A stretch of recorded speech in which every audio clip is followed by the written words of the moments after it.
the Battle of Ohio, Part 2. And now it's personal. The Reds got swept in embarrassing fashion 3 weeks ago at the Jake after jumping out in front in all 3 games. But you'd rather have bruised egos than the bruised ball club Dave Miley is being forced to manage these days. No Casey, no Junior once again tonight, but say hello to lefty Jesus Sanchez, called up from AAA Louisville today to make his first start of the season against the Indians. Let's go to Great American Ballpark.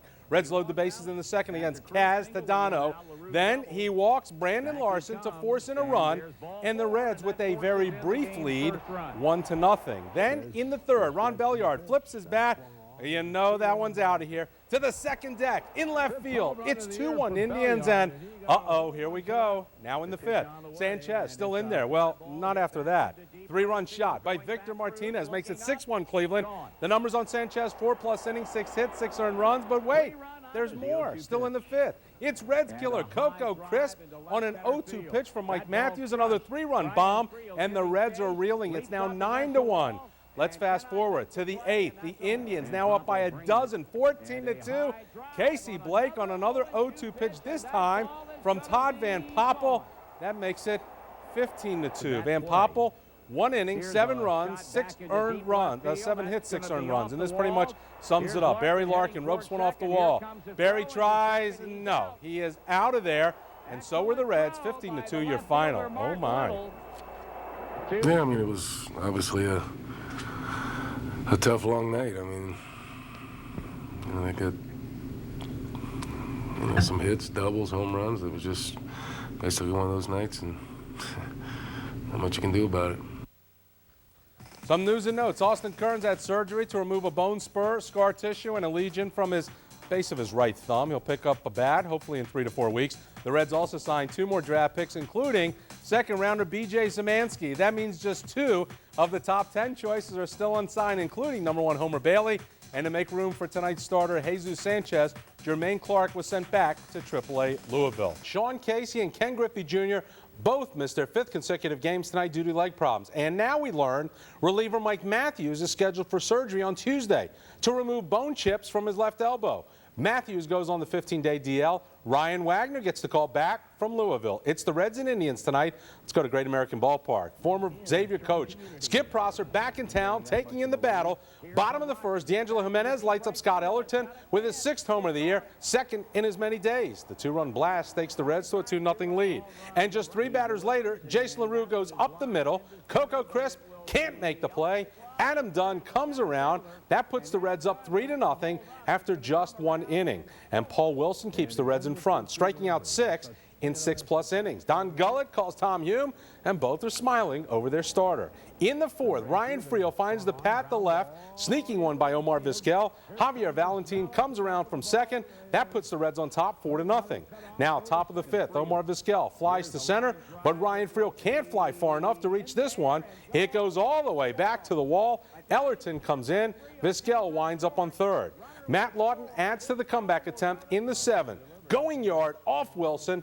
There it goes over the right field wall, cuts the Reds' lead 4-2. But the Reds' bullpen holds up tonight, and Danny Graves racks up his league-leading 31st save, giving the Reds their first win of the year over the Tribe. Your final score is 4-2.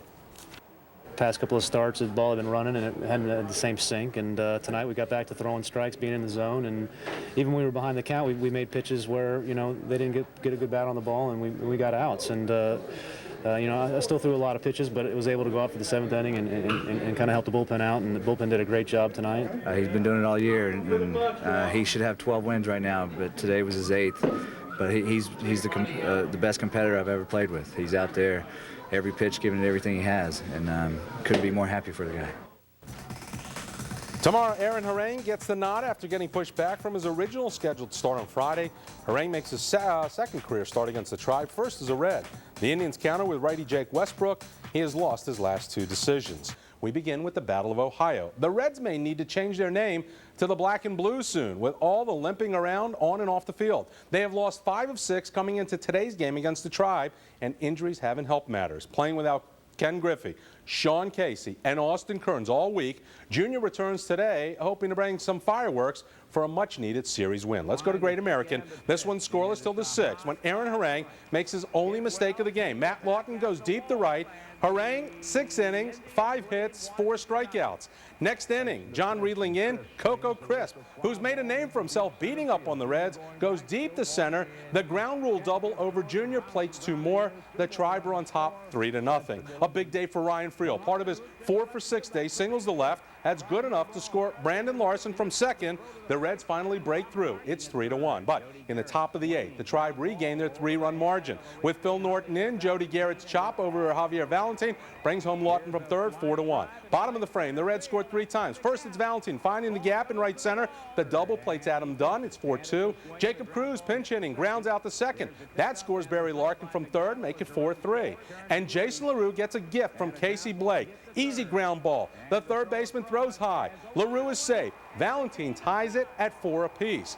Bottom of the 9th, the Reds put 2 on with no outs. Junior strikes out, Dunn pops out, and here Larkin ends the inning with the can of corn. So we go to extras. Bottom of the 10th, the Reds load the bag with Tim Hummel on third. However, Rick White gets D'Angelo Jimenez looking, another missed opportunity. That only delays the inevitable because with Junior on second in the 11th, Hummel singles the center. Griffey scores the game-winning run. The Reds take it 5-4 in 11, completing a 4-5 homestand.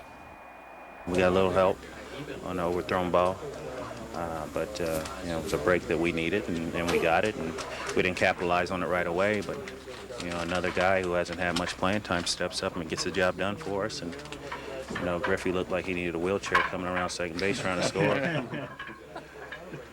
So thank goodness the throw was offline, and we were able to win it. So a guy who didn't enter the game until the 10th inning gets the clutch hit in the 11th. Marshall Harris goes one-on-one with the star of today's game.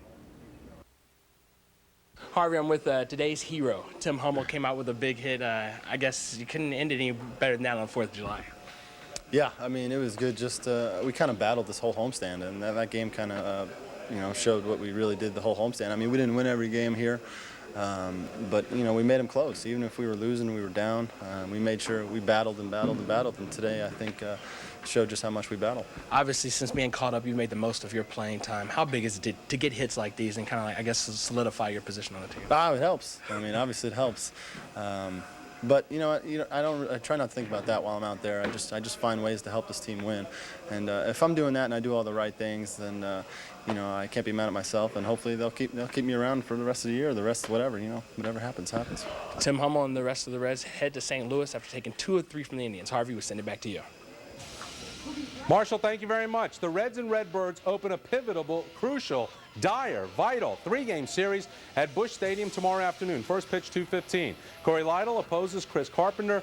No Sean Casey for this series either. He's placed on the 15-day disabled list.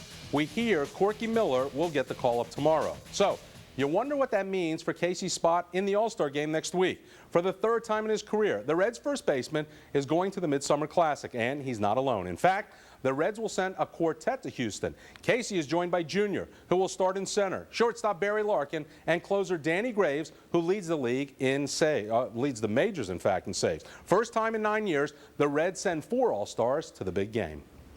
You've always appreciated it. I mean, you never take these things for granted when somebody else does something for you.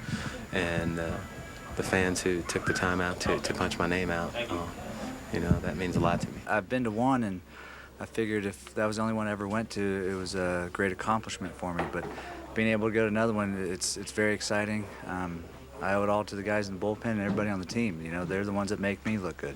It's special every time, you know, and I think the second time I went, you thought, I'm going to enjoy this because you never know if you go back. And I'm going to enjoy this one, too, because you never know if you go back again, and it should be a lot of fun going with, you know, Gravy and Griff and Lark, especially Lark going again. It's pretty awesome. I mean, I always appreciate them, and they're always fun. They're always good. You know, my kids are a little older, so they appreciate it more. So I think, you know, I appreciate it more because they do. But it's going to be fun, and it always is. Now here's your All-Star. Scott Rowland leads the National League starters in votes with over 3.1 million. And for the first time ever, all 3 outfielders are members of the 500 home run club.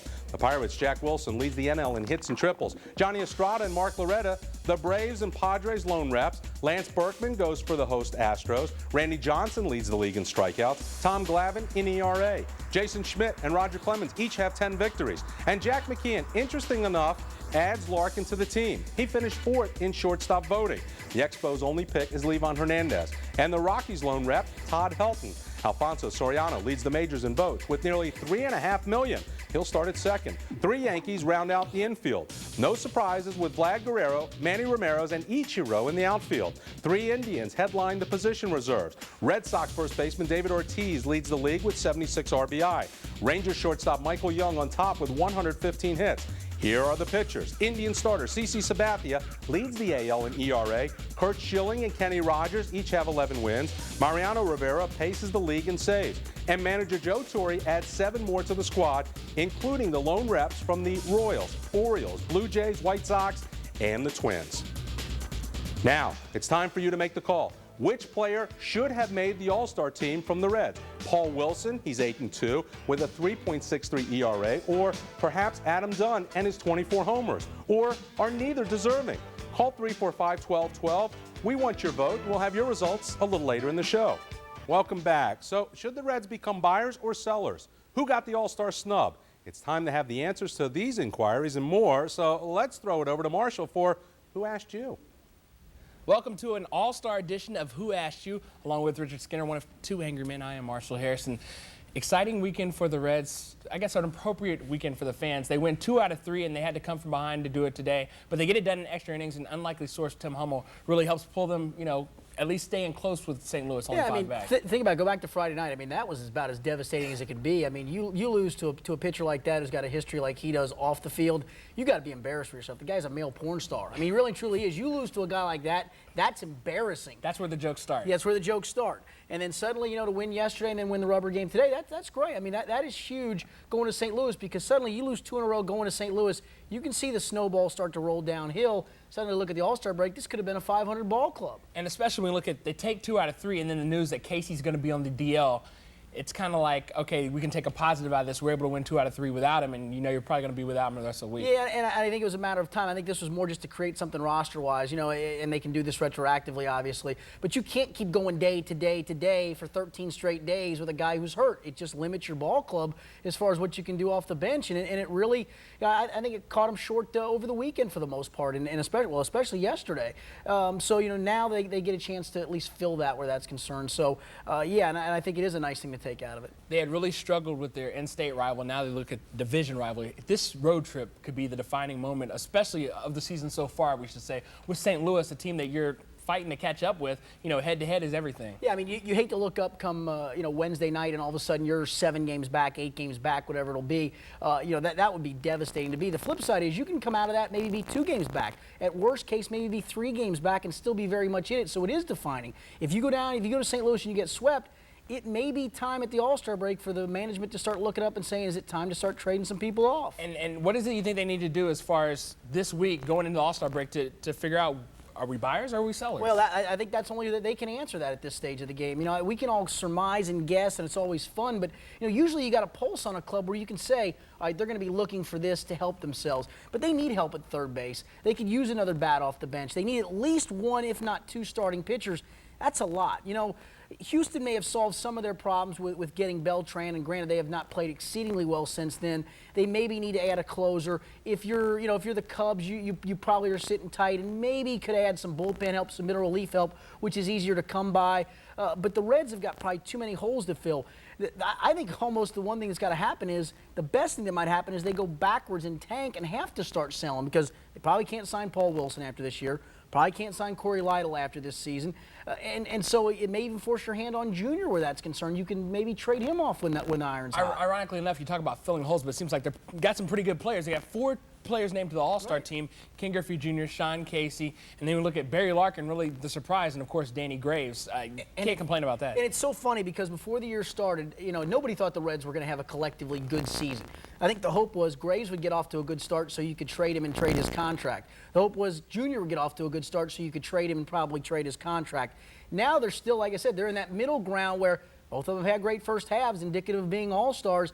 Now they have to decide, all right, are we going to build around those guys, or is it time for us to dangle those to some team where we can continue to build for the future? Speaking of guys to build around, Adam Dunn. Obviously, Barry Larkin was, you know, the surprise, but Dunn doesn't make it. Paul Wilson doesn't make it. What do you think about that? Paul Wilson, I was disappointed for because he really, in the first half, probably had 2, maybe 3 iffy starts. Every other start he gave you, I think, was almost exactly a carbon copy of what took place on Saturday night, where he gives you the 6 and a third innings. He just battles and battles, sweat's pouring off of him. He gives you everything you could possibly want.